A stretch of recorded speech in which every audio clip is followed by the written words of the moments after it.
नमस्कार दोस्तों, स्वागत है सभी का सोनी एजुकेशन ऑनलाइन प्लेटफॉर्म पर।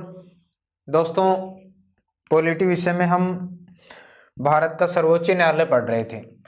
सर्वोच्च न्यायालय की जो प्रारंभिक बातें थी वो हमने देख ली थी। सर्वोच्च न्यायालय का मुख्यालय कहाँ है, ये चीज़ हमारी रह गई थी भाई।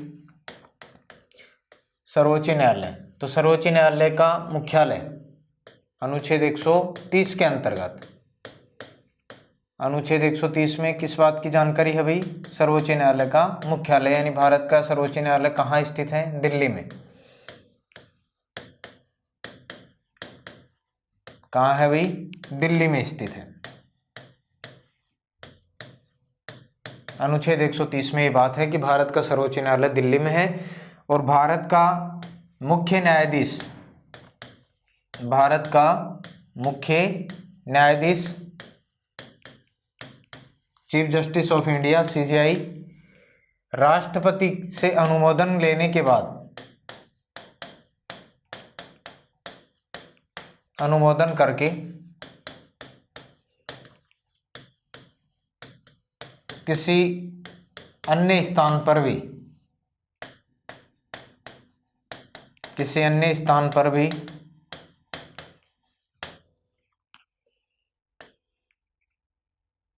सुप्रीम कोर्ट की बैठक का संचालन कर सकता है,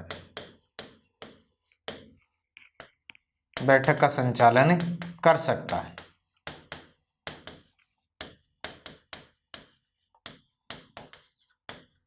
और ऐसा किया भी गया है आज तक 2 बार। कितनी बार किया गया है? 2 बार किया गया है। एक बार श्रीनगर में और एक बार हैदराबाद में, 1950-1954 में। तो सर्वोच्च न्यायालय के बारे में ये बातें आपको ध्यान में रखनी है। अनुच्छेद 130 के अंतर्गत भारत का सर्वोच्च न्यायालय दिल्ली में स्थित है। भारत का मुख्य न्यायाधीश कौन भाई? भारत का मुख्य न्यायाधीश भारत के राष्ट्रपति से सलाह करके, अनुमोदन करके क्या करेगा? किसी दूसरे स्थान पर भी सर्वोच्च न्यायालय की बैठक का संचालन कर सकता है, आयोजन कर सकता है। ऐसा अभी तक कितनी बार किया गया है? 2 बार किया गया है। कहाँ कहाँ पर? श्रीनगर और हैदराबाद में। ये बातें आपके ध्यान में रहनी चाहिए। उसके बाद में आगे हम बात करते हैं भाई सर्वोच्च न्यायालय की शक्तियां, सुप्रीम कोर्ट की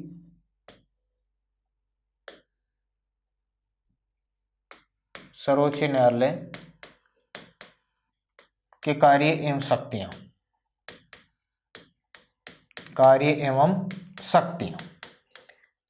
सर्वोच्च न्यायालय के क्या क्या कार्य हैं, क्या क्या उनको विशेष शक्तियां प्राप्त हैं, वो सारी बातें हम देखते हैं भाई। भारत के सर्वोच्च न्यायालय के पास में कौन से ऐसे कार्य हैं, कौन सी ऐसी शक्तियां हैं जिनके माध्यम से वो भारत में अपील का सर्वोच्च केंद्र माना जाता है। तो इसको आप भारत के सर्वोच्च न्यायालय के जो कार्य या शक्तियां हैं उनको आप एक बार जो एक डायग्राम है उसके माध्यम से समझने का प्रयत्न करें। शुरुआती जो बातें हैं अगर इस प्रकार से देखेंगे तो ये सारी चीज़ें हमारे ध्यान में आसानी से रहेंगी भाई। पहला, सर्वोच्च न्यायालय का कार्य और शक्तियों के अनुरूप अगर आप देखें तो सबसे पहले बात आती है मूल क्षेत्राधिकार। मूल क्षेत्राधिकार कह सकते हैं या प्रारंभिक क्षेत्राधिकार, एक ही बात है। इसका जो उल्लेख किया गया है भारतीय संविधान के अनुच्छेद 131 में, अनुच्छेद 131 में मूल क्षेत्राधिकार सर्वोच्च न्यायालय के कार्य और शक्तियों के अनुरूप पहली बात आती है मूल क्षेत्राधिकार। अगला जो आएगा नंबर 2 पर, वो क्या आएगा? तो 2 पर आप ध्यान रख लें भाई, वो आएगा आपका न्यायाधीश, न्यायाधीश क्षेत्राधिकार, न्यायाधीश क्षेत्राधिकार। और ये भारतीय संविधान के अनुच्छेद 32 के अंतर्गत, किसके अंतर्गत आएगा भाई? अनुच्छेद 32 के अंतर्गत। ये सर्वोच्च न्यायालय का आपका दूसरा कार्य और शक्तियों के अनुरूप आएगा न्यायाधीश क्षेत्राधिकार। बात करें तीसरा, तो तीसरा क्या है भाई सर्वोच्च न्यायालय का कार्य? अपीलीय क्षेत्राधिकार। क्या है? अपीलीय क्षेत्राधिकार, अपीलीय क्षेत्राधिकार। तो अपीलीय क्षेत्राधिकार यह आएगा आपका अनुच्छेद 132 से लेकर 136 तक। अनुच्छेद 132 से लेकर अनुच्छेद 136 तक सर्वोच्च न्यायालय का अपीलीय क्षेत्राधिकार, जिसमें सर्वोच्च न्यायालय मामलों की सुनवाई करता है। उसके बाद में थर्ड हम देखते हैं, थर्ड आ गया, फोर्थ आएगा अब चौथा। वो कौन सा है भाई? तो चौथा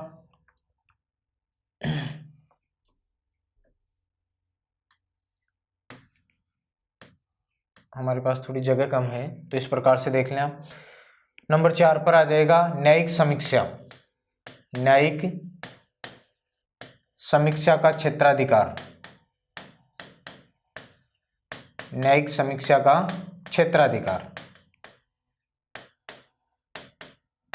अनुच्छेद 13 के अंतर्गत।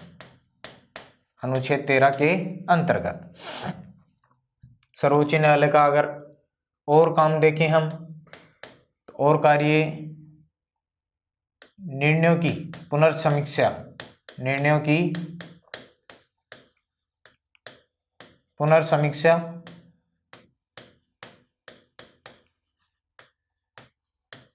का क्षेत्राधिकार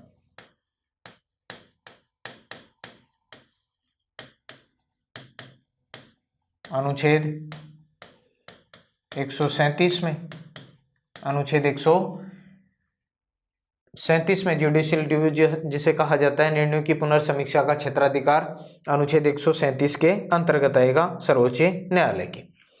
उसके बाद में आगे बात करें तो अभिलेख न्यायालय की शक्तियां। अभिलेख न्यायालय की शक्तियां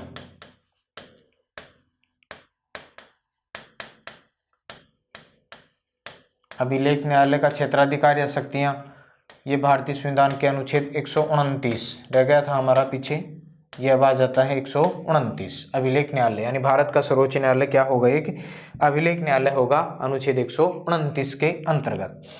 और एक और देख लेते हैं हम, सलाहकारी अधिकारिता। सलाहकारी अधिकारिता या क्षेत्राधिकार अनुच्छेद 143। अनुच्छेद 143। तो ये सारी चीजें अगर आप लोग इस प्रकार से पढ़ेंगे तो किसी भी प्रकार का कोई कंफ्यूजन होने वाला नहीं है। सर्वोच्च न्यायालय के कौन कौन से कार्य हैं, कौन कौन सी शक्तियां हैं, तो उसमें मूल क्षेत्राधिकार अनुच्छेद 131 में आप लोग पढ़ेंगे। अभी हम सबका एक एक का अध्ययन करेंगे भाई। उसके बाद में न्यायाधीश क्षेत्राधिकार अनुच्छेद 32 मूल अधिकारों में हम पढ़ चुके हैं। अपीलीय क्षेत्राधिकार अनुच्छेद 132 से लेकर अनुच्छेद 136 तक, अपील का सर्वोच्च केंद्र है भारत का सर्वोच्च न्यायालय। उसके बाद में न्यायिक समीक्षा का क्षेत्राधिकार, ये भी हमने पढ़ लिया है अनुच्छेद 13 में। निर्णयों की पुनर्समीक्षा का क्षेत्राधिकार है अनुच्छेद 137 के अंतर्गत। अभिलेख न्यायालय का जो क्षेत्राधिकार है, शक्तियां हैं, वो अनुच्छेद 129 के अंतर्गत। और सलाहकारी न्याय क्षेत्र या अधिकारिता के रूप में कार्य करता है भारत का सर्वोच्च न्यायालय, अनुच्छेद 143 में बातें बताई गई हैं। तो ये सारे सर्वोच्च न्यायालय के कार्य और शक्तियों या क्षेत्राधिकार के अनुरूप आते हैं। अब हम सबका एक एक का अध्ययन करते हैं भाई। सबसे पहले लेते हैं हम मूल क्षेत्राधिकार। किसको लेते हैं? मूल क्षेत्राधिकार। मूल क्षेत्राधिकार कह दें, इसको आप प्रारंभिक भी कह सकते हैं, बाकी मूल शब्द सही है प्रारंभिक क्षेत्राधिकार। प्रारंभिक क्षेत्राधिकार, और इनके बारे में जो प्रावधान है भारतीय संविधान के अनुच्छेद 131 में आपको मिलेगा। अब मूल क्षेत्राधिकार या प्रारंभिक क्षेत्राधिकार, इसमें क्या कहा गया है? तो इसमें ये कहा गया है कि वे मामले जो प्रारंभ में ही सुप्रीम कोर्ट में सुने जाते हैं।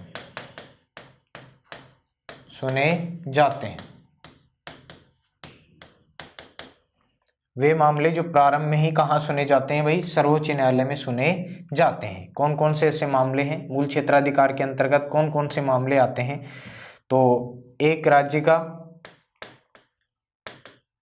राज्य का दूसरे राज्य के साथ विवाद, एक राज्य का दूसरे राज्य के साथ में क्या हो भाई, विवाद हो। ये मामले भी सर्वोच्च न्यायालय में सुने जाते हैं। केंद्र और राज्य के मध्य विवाद के मध्य क्या हो, विवाद हो, तो इसकी सुनवाई भी अपील जो की जाती है वो मूल क्षेत्राधिकार के अंतर्गत सर्वोच्च न्यायालय ही सुनता है। और तीसरा है भाई दो राज्यों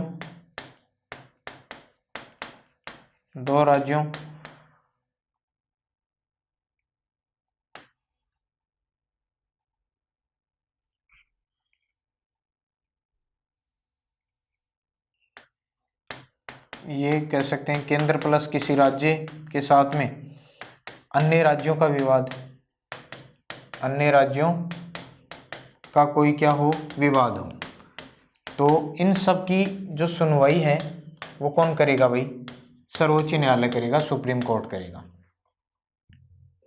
कौन करेगा, सुप्रीम कोर्ट करेगा। इन सभी की जो अपील है उसकी सुनवाई किसके द्वारा की जाएगी, सुप्रीम कोर्ट के द्वारा की जाएगी। तो ये आता है मूल क्षेत्राधिकार या प्रारंभिक क्षेत्राधिकार के अंतर्गत, अनुच्छेद 131 के अंतर्गत। ऐसे मामले जो शुरू में ही सुप्रीम कोर्ट में सुने जाते हैं, केंद्र का किसी राज्य के साथ में अगर कोई विवाद है, एक राज्य का किसी दूसरे राज्य के साथ में अगर कोई विवाद है, केंद्र और किसी राज्य एक तरफ मिले हुए हैं और कोई अन्य राज्य यानी कोई राज्यों का समूह एक तरफ है, तो उनके बीच में अगर कोई विवाद है, उन विवादों की सुनवाई भी सुप्रीम कोर्ट में ही की जाती है। मूल क्षेत्राधिकार के अंतर्गत ऐसे कौन से मामले हैं जिनकी सुनवाई मूल क्षेत्राधिकार में नहीं होती है, सुनवाई नहीं हो, ऐसे कौन कौन से ऐसे मामले हैं जहां मूल क्षेत्राधिकार के अंतर्गत वो नहीं आते हैं। तो भाई आप लोग ये चीजें ध्यान रखें। 1950 ये ध्यान रख लें आप, जल और धन के जो मामले होते हैं वो मूल क्षेत्राधिकार में नहीं आते।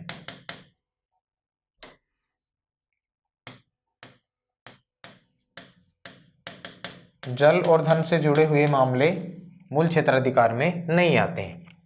किस प्रकार से, 1950 से पहले के कोई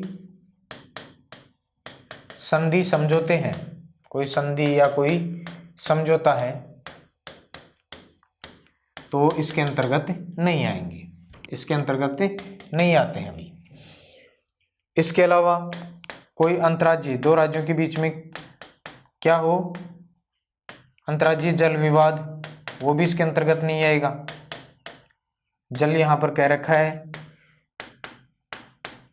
वित्त आयोग के से जुड़े हुए कोई भी मामले होते हैं वो भी इसमें नहीं आएंगे। इसके अलावा केंद्र के विरुद्ध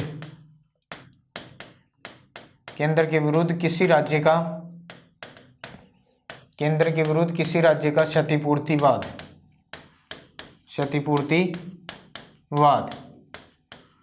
ये भी इसमें नहीं आएगा। और इसके अलावा केंद्र और राज्यों के वाणिज्य प्रकृति, व्यापारिक जो गतिविधियां होती हैं, वाणिज्य प्रकृति के वाद, ये सारे के सारे वाद इसमें शामिल नहीं होते हैं। मेरे ख्याल से किसी प्रकार की कोई दिक्कत होनी नहीं चाहिए। अनुच्छेद 131 सर्वोच्च न्यायालय का जो प्रारंभिक क्षेत्राधिकार है, मूल क्षेत्राधिकार है, उसमें कौन कौन से मामले आएंगे, कौन कौन से मामले नहीं आएंगे। जन धन से जुड़े हुए मामले नहीं आएंगे। 1950 से पहले की कोई संधि समझौते या कोई सनदें हैं वो भी नहीं आती हैं। अंतर्राज्यीय जल विवाद भी नहीं आएंगे। वित्त आयोग के कोई मामले हैं वो नहीं आएंगे। केंद्र सरकार के विरुद्ध किसी राज्य का अगर कोई क्षतिपूर्तिवाद है, अगर उसको किसी प्रकार का कोई नुकसान हुआ है तो वो भी इसमें नहीं आएगा। और केंद्र और राज्य के वाणिज्य प्रकृति के विवाद भी इसमें शामिल नहीं होंगे। तो ये हमने देखा भाई कौन सा, मूल क्षेत्राधिकार, प्रारंभिक क्षेत्राधिकार। दूसरा आता है हमारा न्यायाधीश क्षेत्राधिकार। दूसरा कौन सा आएगा, न्यायाधीश क्षेत्राधिकार। न्यायाधीश क्षेत्राधिकार। तो न्यायाधीश क्षेत्राधिकार, इसकी बात कही गई है भारतीय संविधान के अनुच्छेद 32 में। अनुच्छेद 32 में न्यायाधीश क्षेत्राधिकार। अब आप लोग शायद दिमाग लगाएंगे अनुच्छेद 32 में सर्वोच्च न्यायालय। सर्वोच्च न्यायालय, सर्वोच्च न्यायालय नागरिकों के मूल अधिकारों,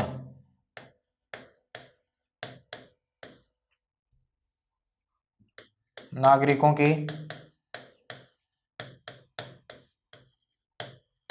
मूल अधिकारों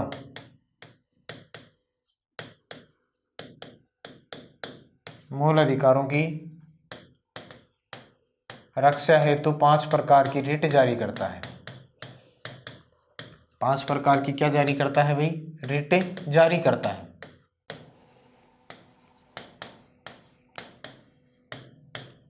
रिट जारी करता है।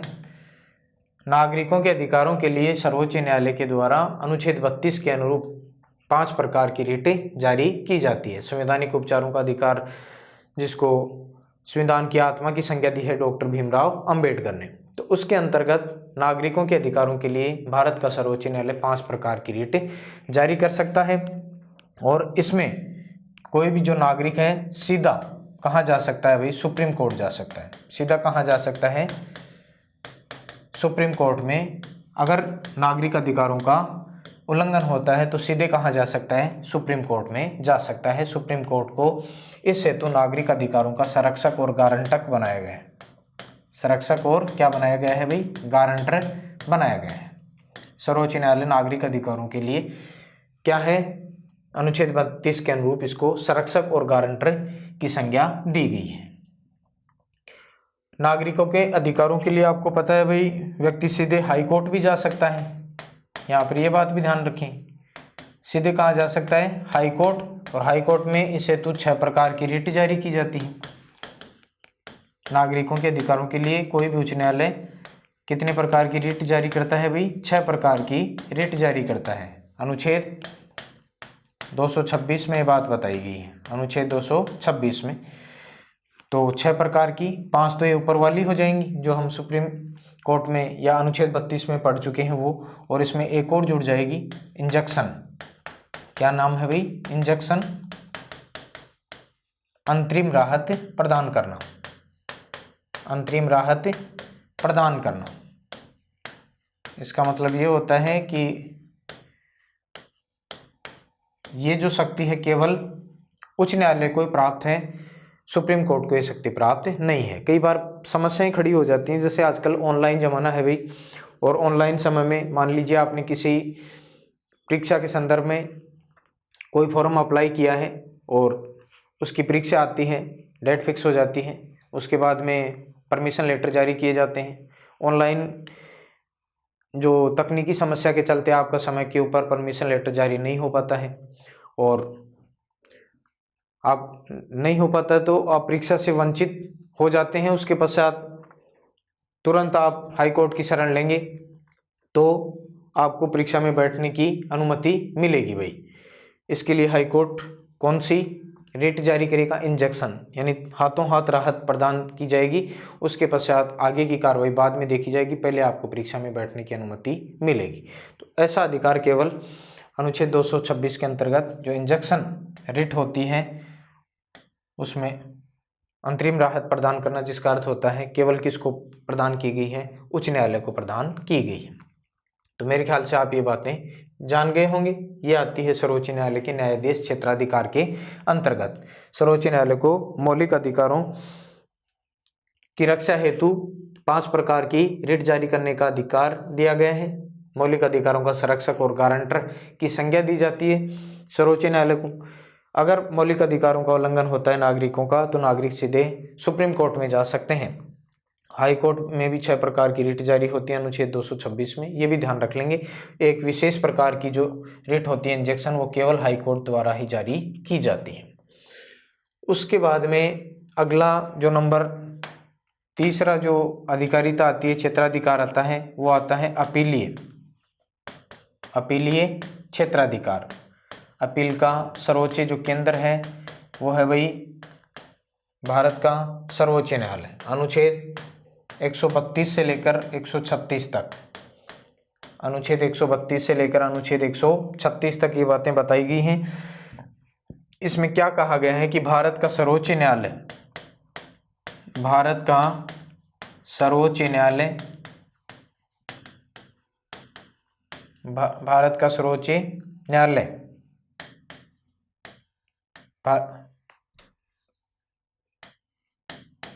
भारत का सर्वोच्च न्यायालय अमेरिका के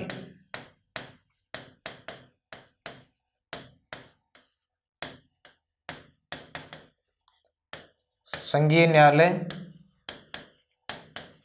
अमेरिका के संघीय न्यायालय तथा ब्रिटेन के प्रिवी काउंसिल, ब्रिटेन के प्रिवी काउंसिल की तरह सर्वोच्च अपीलीय न्यायालय है। सर्वोच्च क्या है? अपीलीय न्यायालय है।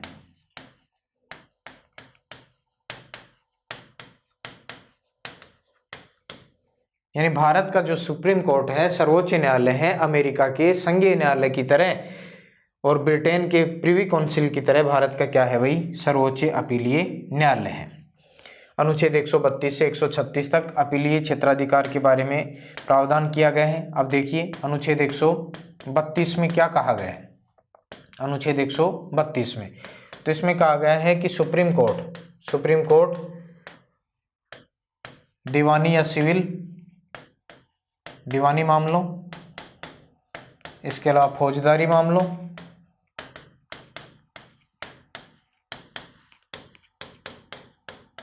और इसके अलावा संविधान की व्याख्या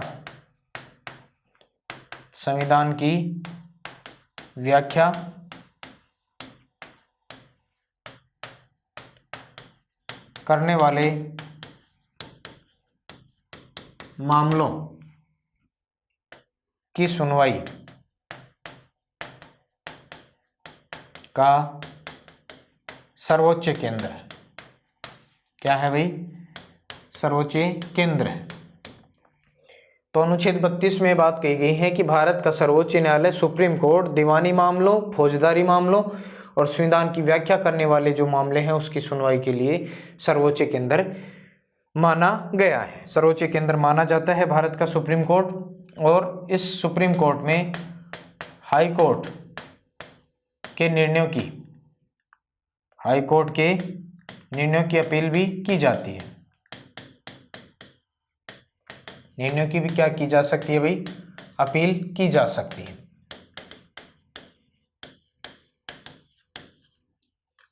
अनुच्छेद 132 में बात बताई गई है। तो 32 से 36 हम तुरंत प्रभाव से देख लेते हैं क्या क्या कहा गया है। अनुच्छेद 133 में क्या कहा गया है? दीवानी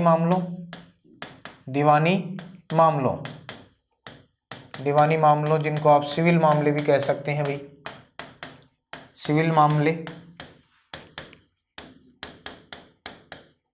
की सुनवाई का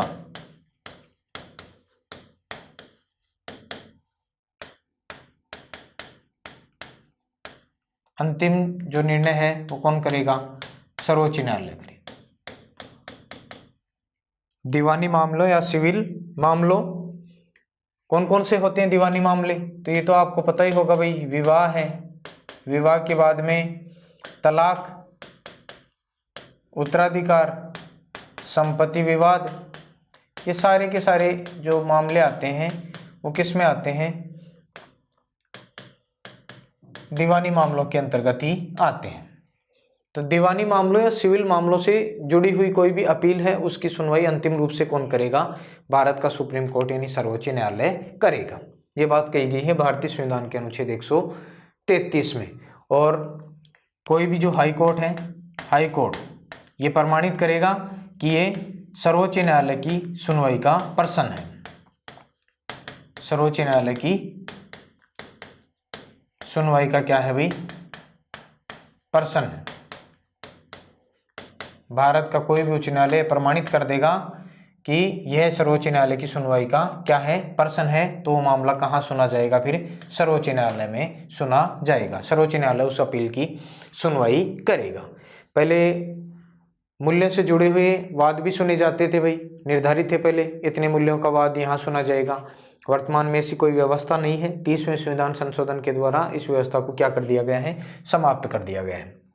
तो दीवानी मामलों, सिविल मामलों की सुनवाई का अंतिम केंद्र कहाँ है, सर्वोच्च न्यायालय है। और कोई भी लोक महत्व यानी साधारण महत्व का कोई भी अगर विषय हो, कोई भी प्रश्न हो, तो उसकी सुनवाई भी कौन करता है भाई, सर्वोच्च न्यायालय ही करता है। ये बात भी कौन प्रमाणित करता है, भारत का कोई भी उच्च न्यायालय प्रमाणित करे कि लोक महत्व का कोई विषय है, उसका अंतिम रूप से फैसला भारत के सुप्रीम कोर्ट के द्वारा ही किया जाएगा। उसके बाद में आगे बढ़ते हैं, अनुच्छेद 133 के बाद में अनुच्छेद 134 आएगा। अनुच्छेद 134 इसमें क्या है भाई, फौजदारी मामले। फौजदारी मामलों की सुनवाई कौन करेगा, फौजदारी मामलों की अंतिम रूप से जो सुनवाई है वो कौन करेगा भाई, भारत का सर्वोच्च न्यायालय करेगा। और फौजदारी जो मामले होते हैं उसके अंतर्गत क्या आते हैं भाई, फौजदारी चोरी डकैती हत्या, चोरी डकैती हत्या मारपीट, ये मामले होंगे वो फौजदारी मामलों के अंतर्गत आते हैं। तो फौजदारी मामलों की जो सुनवाई है उसका अंतिम निर्णय भारत के सर्वोच्च न्यायालय के द्वारा ही किया जाता है।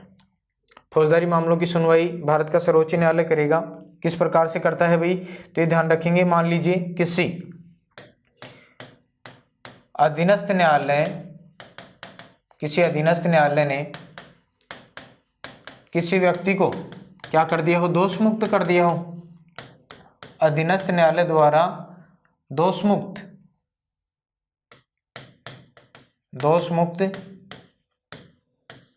व्यक्ति,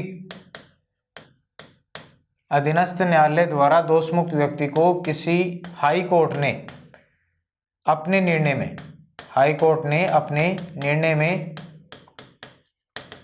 क्या दे दिया हो भाई, मृत्युदंड दे दिया हो,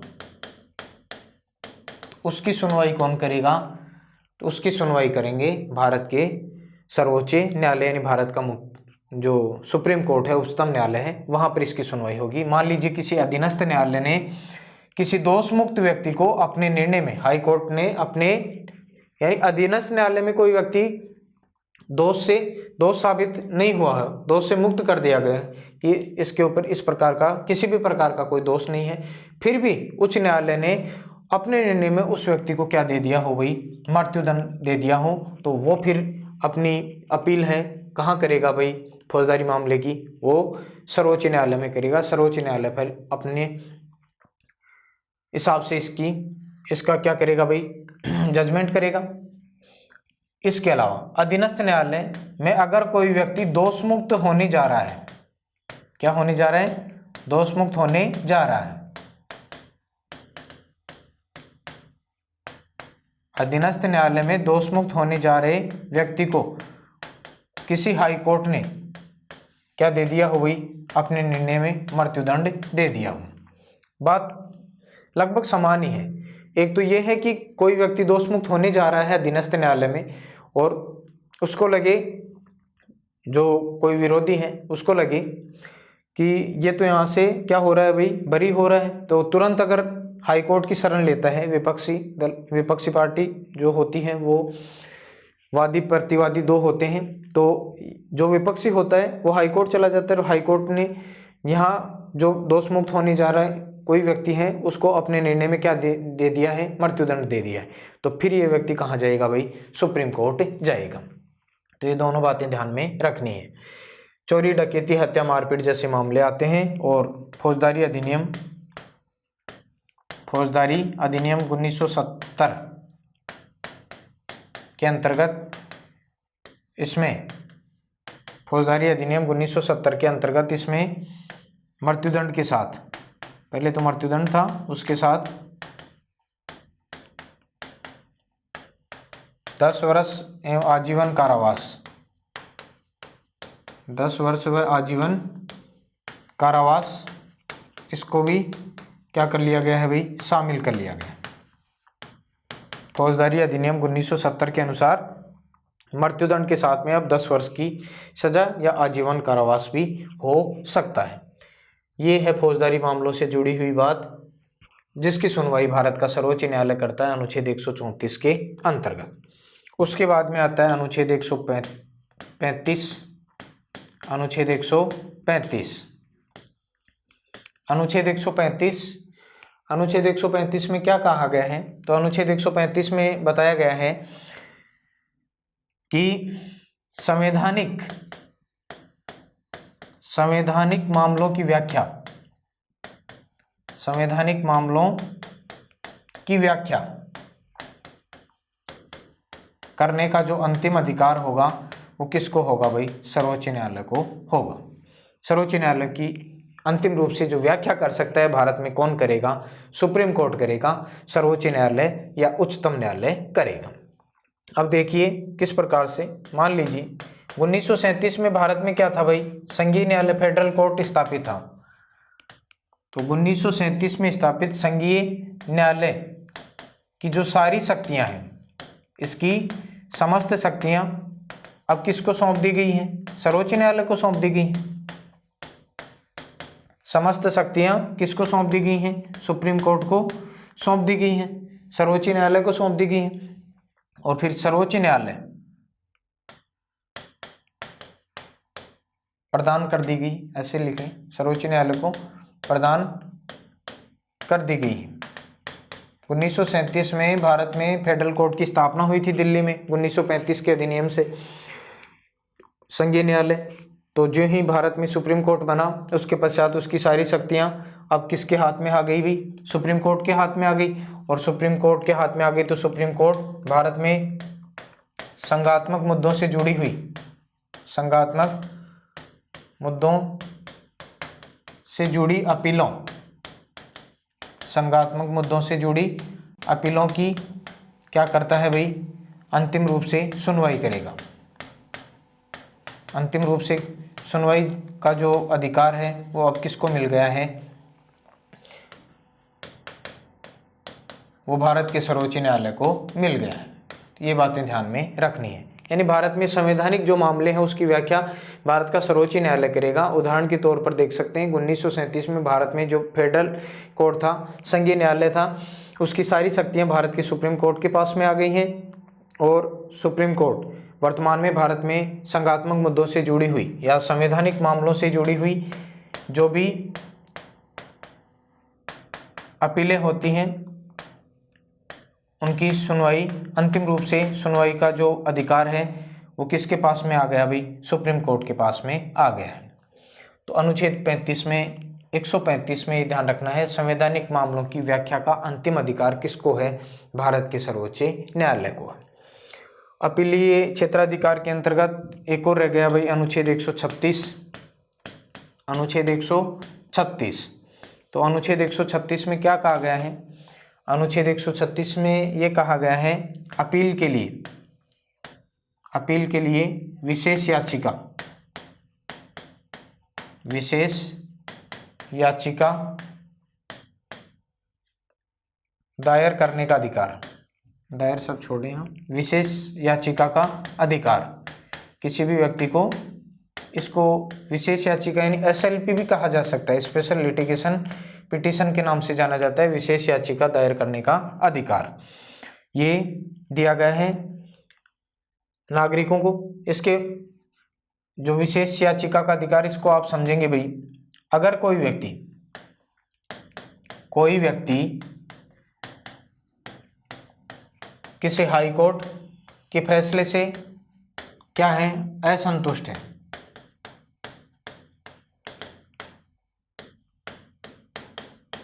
कोई व्यक्ति हाई कोर्ट के फैसले से असंतुष्ट हो तो सुप्रीम कोर्ट उसे विशेष याचिका का अधिकार, दायर करने का अधिकार प्रदान करता है।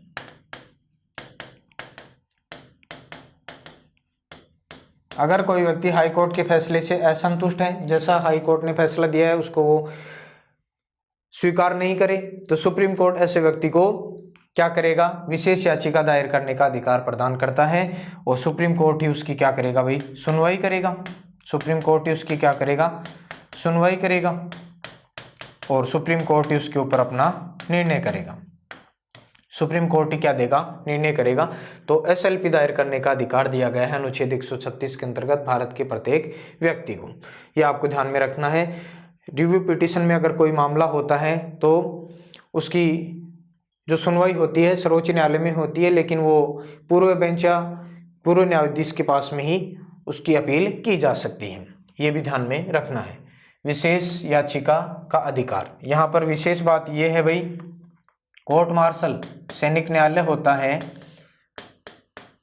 यहाँ पर कोर्ट मार्शल की सुनवाई नहीं होगी, सैनिक न्यायालय कह सकते हैं। सैनिक न्यायालय ने अगर कोई फैसला दिया है तो उसको छोड़कर, सैनिक न्यायालय को छोड़कर, कोर्ट मार्शल को छोड़कर यहाँ पर ऐसी सुनवाई नहीं हो सकती। ये भी विशेष बात ध्यान में रखेंगे, यानी यहाँ इनसे संबंधित कोई सुनवाई नहीं होगी। बाकी और किसी भी फैसले से कोई असंतुष्ट है तो उसकी सुनवाई करने का अधिकार सर्वोच्च न्यायालय के पास में होता है। सर्वोच्च न्यायालय ऐसे जो असंतुष्ट व्यक्ति हैं उसको विशेष याचिका दायर करने का अधिकार प्रदान करता है, फिर उसकी सुनवाई करता है, उसके ऊपर अपना निर्णय देते हैं। लेकिन यहाँ पर कोर्ट मार्शल और सैनिक न्यायालय की कोई सहायता नहीं करते। ये था आपका अपीलीय क्षेत्राधिकार सर्वोच्च न्यायालय का। अपीलीय क्षेत्राधिकार के बाद में आप ध्यान देंगे यहाँ पर न्यायिक समीक्षा, न्यायिक समीक्षा, न्यायिक समीक्षा का क्षेत्राधिकार, न्यायिक समीक्षा का क्षेत्राधिकार ये अनुच्छेद 13 में सर्वोच्च न्यायालय को न्यायिक समीक्षा का क्षेत्राधिकार दिया गया है। शायद मेरे ख्याल से चौथी शक्ति है सर्वोच्च न्यायालय की। न्यायिक समीक्षा का अधिकार भारतीय संविधान के अनुच्छेद 13 के अंतर्गत सर्वोच्च न्यायालय को प्राप्त है। तो इसमें आप जान सकते हैं भाई, कोई भी विधि, किसी विधि नियम उपनियम, किसी विधि नियम उपनियम संविधान के अनुरूप होने, किसी विधि नियम उपनियम के संविधान के अनुरूप नहीं होने पर सर्वोच्च न्यायालय उनको शून्य या अवैध या असंवैधानिक घोषित कर सकता है।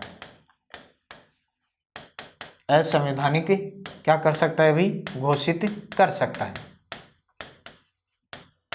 अगर कोई ऐसे निर्णय जो संविधान के अनुरूप नहीं है, कोई भी विधि, कोई भी नियम, कोई भी उपनियम ऐसे बना दिए गए हैं जो संविधान के अनुरूप नहीं है, जबकि संविधान के अनुरूप होने चाहिए, तो अगर वो संविधान के अनुरूप नहीं है तो सर्वोच्च न्यायालय अपने निर्णय में उनको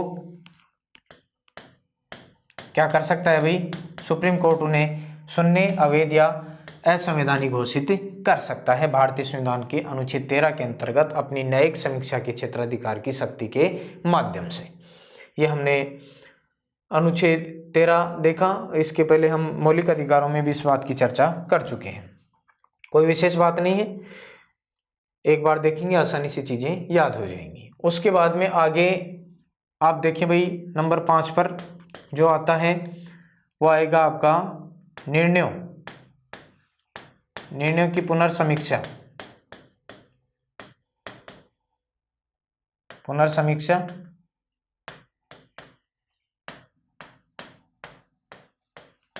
का क्षेत्राधिकार 137 में है। किस में है, अनुच्छेद 137 में। निर्णय की पुनर्समीक्षा का क्षेत्राधिकार, इसका मतलब ये होता है कि सर्वोच्च न्यायालय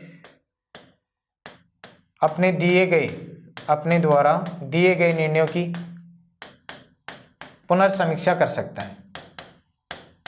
अपने द्वारा दिए गए निर्णयों की क्या कर सकता है, पुनर्समीक्षा कर सकता है।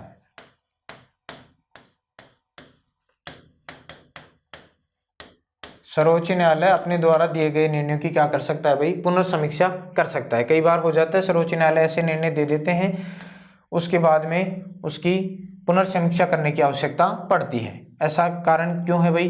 अगर प्रभावित व्यक्ति द्वारा पुनः क्या की जाए, अपील की जाए। प्रभावित व्यक्ति या संस्था के द्वारा पुनः अपील करने पर अपने निर्णय की पुनर्समीक्षा कर सकता है भारत का सर्वोच्च न्यायालय। और निर्णय के पश्चात, निर्णय के बाद कोई नया तथ्य ज्ञात हो गया हो तो भी अपने निर्णय की क्या कर सकता है भाई, पुनर्समीक्षा कर सकता है भारतीय संविधान के अनुच्छेद 137 के अंतर्गत। कोई निर्णय दे दिया, उसके बाद में लगे कि इस निर्णय में कुछ खामियां हैं, तो अपने निर्णय की क्या कर सकता है, पुनर्समीक्षा कर सकता है। दो कारण हैं, या तो निर्णय के पश्चात अगर कोई नया तथ्य उपस्थित हो जाता है, या जो व्यक्ति उस निर्णय से अगर प्रभावित हुआ है पुनः वो क्या करे भाई, अपील करे सुनवाई करने के लिए, तो पुनर्समीक्षा की जा सकती है सर्वोच्च न्यायालय के द्वारा अपनी अनुच्छेद 137 की जो जुडिशियल रिव्यू है उसके क्षेत्राधिकार के अंतर्गत।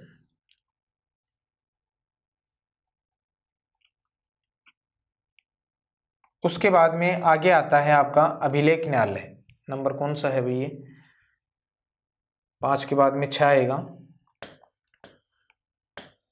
अभिलेख न्यायालय की शक्तियां, अभिलेख न्यायालय की शक्तियां, अनुच्छेद 129 अभिलेख न्यायालय की शक्तियां अनुच्छेद 129 के अंतर्गत भारत के सर्वोच्च न्यायालय को प्राप्त है। तो भारत का जो सर्वोच्च न्यायालय क्या होगा भाई, अभिलेख न्यायालय होगा, ये बात कही गई है 129 में। भारत का सर्वोच्च न्यायालय एक अभिलेख न्यायालय होगा। सर्वोच्च न्यायालय अपने द्वारा दिए गए निर्णयों, सर्वोच्च न्यायालय द्वारा दिए गए निर्णयों, निर्देशों, आदेशों आदि को स्थायी स्मृति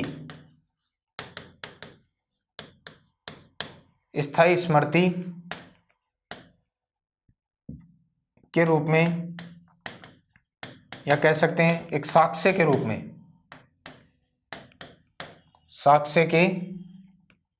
में,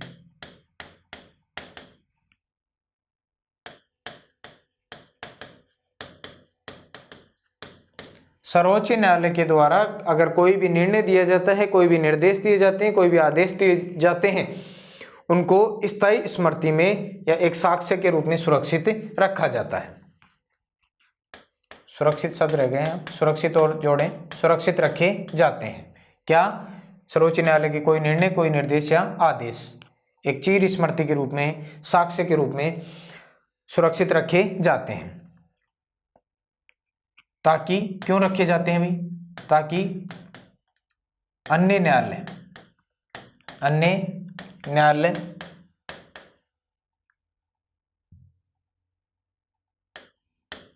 न्यायालय द्वारा उनको पूर्व उदाहरणों के रूप में प्रस्तुत किया जा सके, पूर्व उदाहरणों के रूप में प्रयोग किया जा सके। इसका मतलब यह होता है कि सर्वोच्च न्यायालय अगर कोई आदेश देता है, कोई निर्देश देता है, कोई भी निर्णय देता है, तो सर्वोच्च न्यायालय द्वारा दिए गए निर्णय या आदेशों को एक साक्ष्य के रूप में क्या किया जाता है भाई? सुरक्षित रखा जाता है। साक्ष्य के रूप में क्या रखा जाता है? सुरक्षित रखा जाता है। क्यों रखा जाता है? ताकि अन्य न्यायालयों के द्वारा पूर्व उदाहरणों के रूप में उसका प्रयोग किया जा सके, अधीनस्थ न्यायालय हैं वो उसका प्रयोग कर सकें। जैसे सर्वोच्च न्यायालय ने कोई निर्णय दे दिया, अब भारत की जो भी राज्य क्षेत्र के अंतर्गत जो भी न्यायालय आते हैं वो उसको उस निर्णय को अपने पास एक स्थायी स्मृति में साक्ष्य के रूप में सुरक्षित रखेंगे, ताकि किसी भी मामले में वो उस निर्णय को काम में ले सकें कि देखिए भाई सर्वोच्च न्यायालय का ये फैसला है, हम इसके खिलाफ नहीं जा सकते। यानी एक अभिलेख की तरह कार्य करता है, साक्ष्य के रूप में कार्य करता है। पुराने समय में इतिहास में आपने पढ़ा अभिलेख। अभिलेख क्या होते हैं भाई?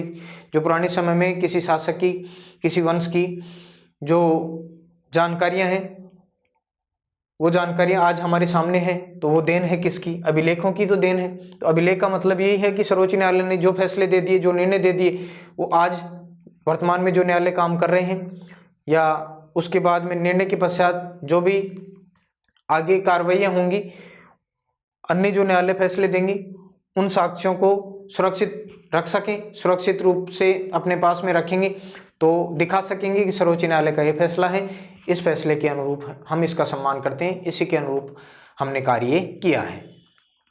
तो आप यहाँ ध्यान रखेंगे, यहाँ इसका मतलब ये होता है कि भाई जो दिए गए निर्णय हैं सर्वोच्च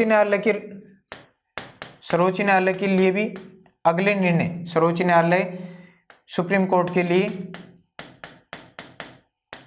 अगले निर्णय के लिए प्रेरणा का कार्य करते हैं। किसका काम करते हैं भाई? प्रेरणा का काम।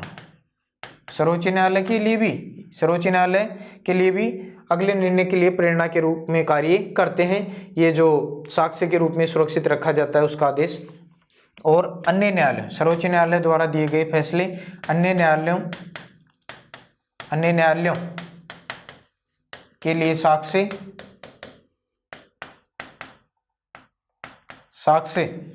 और प्रेरणा के रूप में कार्य करते हैं।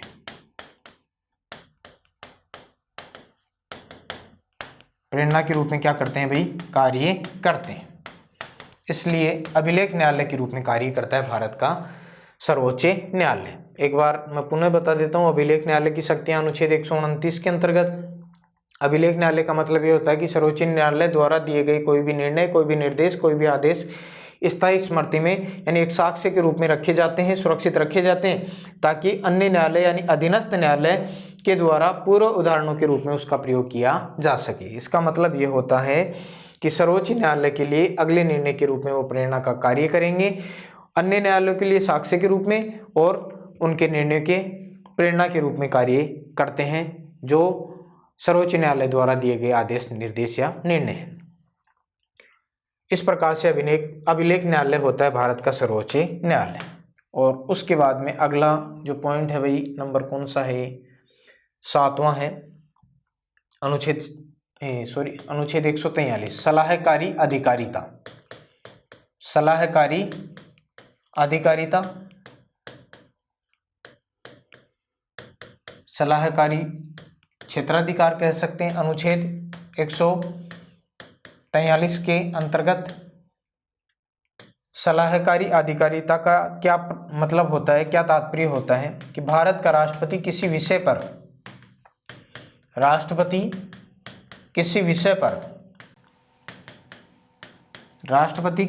पर सुप्रीम कोर्ट से सलाह ले सकता है, सलाह मांग सकता है, सलाह प्राप्त कर सकता है। अनुच्छेद 15 बार इसका प्रयोग भी किया गया है आज तक।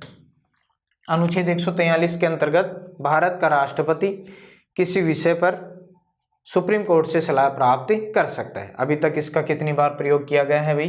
15 बार प्रयोग किया गया है। 15 बार प्रयोग किया गया है, तो ये भी ध्यान में रख लें, कितनी बार? 15 बार प्रयोग किया गया है। अब देखिए, इसको आप दो रूपों में पढ़ सकते हैं, यानी 1950 से पूर्व, 1950 से पूर्व किसी संधि समझौते, 1950 से पूर्व के किसी संधि समझौते को लेकर को लेकर अगर राष्ट्रपति द्वारा सुप्रीम कोर्ट से सलाह मांगी गई हो तो सुप्रीम कोर्ट को ये सलाह देना क्या है भाई, अनिवार्य है।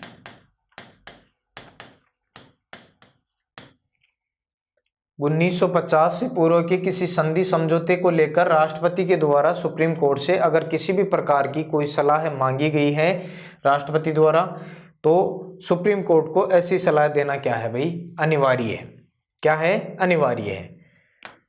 और दी गई सलाह को मानने के लिए, दी गई सलाह को मानने के लिए राष्ट्रपति बाध्य नहीं है। दी गई सलाह को मानने के लिए भारत का राष्ट्रपति बाध्यकारी नहीं है। जरूरी नहीं कि उस सलाह को भारत का राष्ट्रपति माने ही।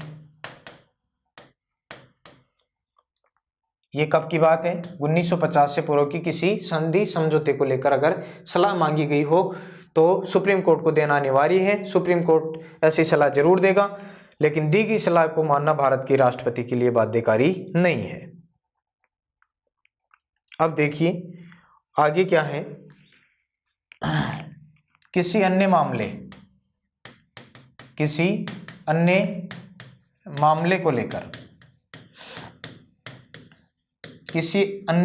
को लेकर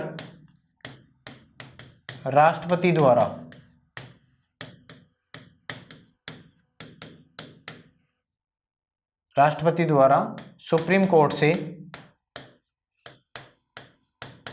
सलाह मांगी गई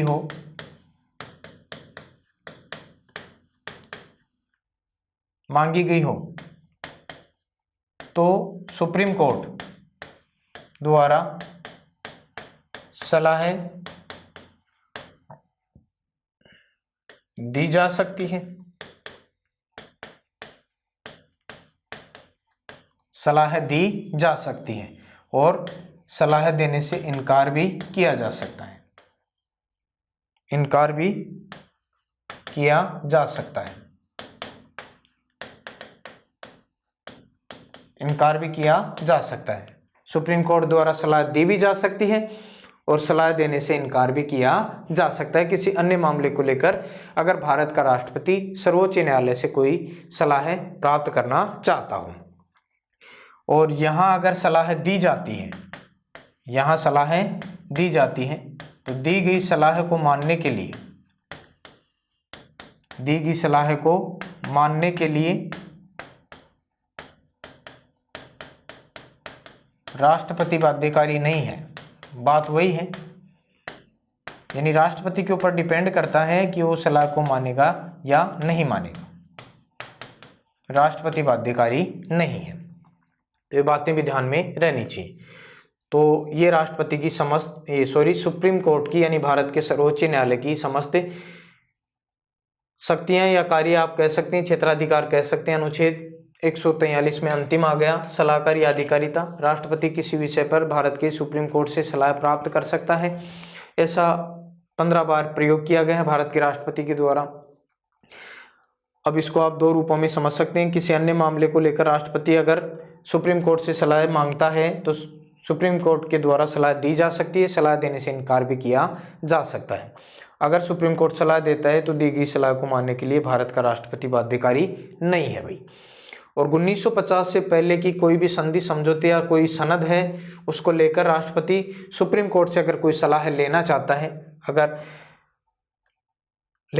है तो सुप्रीम कोर्ट को ये सलाह देना क्या है, अनिवार्य है। मना नहीं कर सकता कि मैं आपको सलाह नहीं दूं।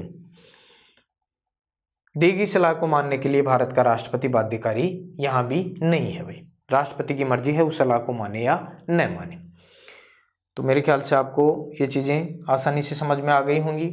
सर्वोच्च न्यायालय के जो कार्य और शक्तियां थी उसका हमने विस्तृत रूप से अध्ययन कर लिया है अभी, किसी प्रकार की कोई समस्या नहीं है। अन्य कुछ बातें रह गई हैं, उसको मैं अगली क्लास में पूर्ण करने का प्रयत्न करूँगा। कुछ जो आर्टिकल हैं अनुच्छेद 137 तक देख लिए, 143 भी हमने देख लिया है। आगे जो 138, 39, 40 ये जो हैं वो भी हम आगे देख लेंगे। किसी प्रकार की कोई समस्या आपको इस विषय में होनी नहीं चाहिए भाई। तो सर्वोच्च न्यायालय की कार्य और शक्तियों से जुड़ी हुई जो बातें थी वो संपन्न होती हैं। मिलते हैं अगली क्लास में। अभी हमारा विषय यहीं पर हम पूर्ण करते हैं, समाप्त करते हैं। धन्यवाद।